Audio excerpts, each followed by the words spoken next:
chỉ đặt đây Tại đây nhỉ.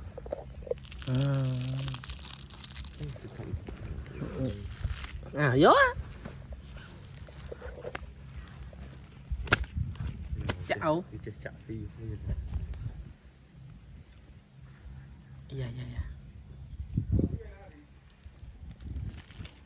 Chết lục tiền. Lồi.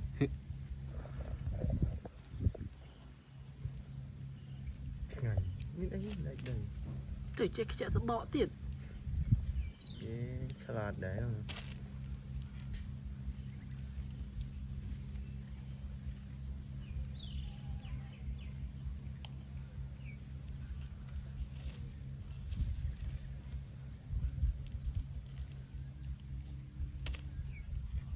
Ủa chụp đầy viết.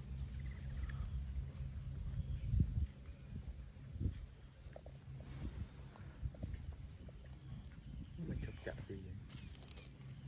Chụp chạ. Thì ngày khá là mến. Ôi lôi vậy.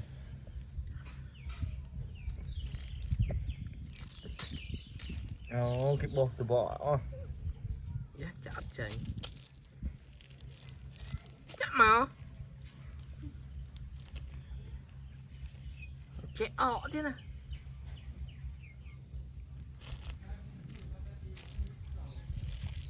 Vô hay em dạ chạy ngọ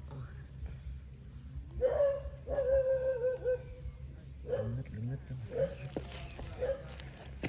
ngay nữa ra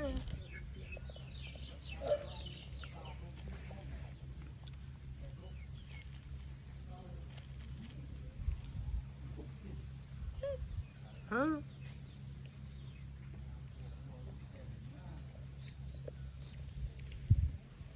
ngày gì chắc chút đây chút ấy thế nè bỏ nó ngày cái bỏ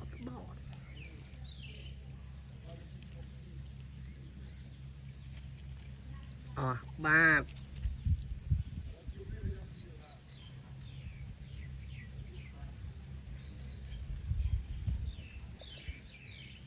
bắt ai như leo xì tiền cái vô mau vậy đây để tình này mình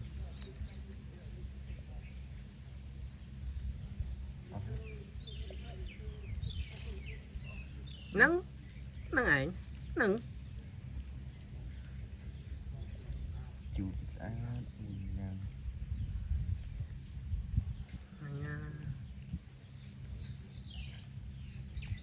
nắng bỏ nó về ọt lay phăng ở cái tục hàng mượt biết nào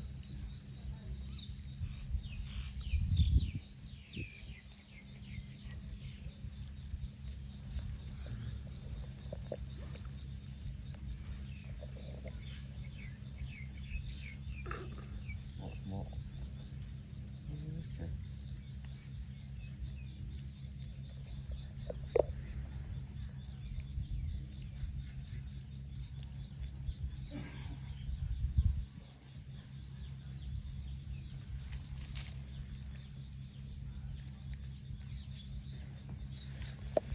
nè thằng này cái thằng này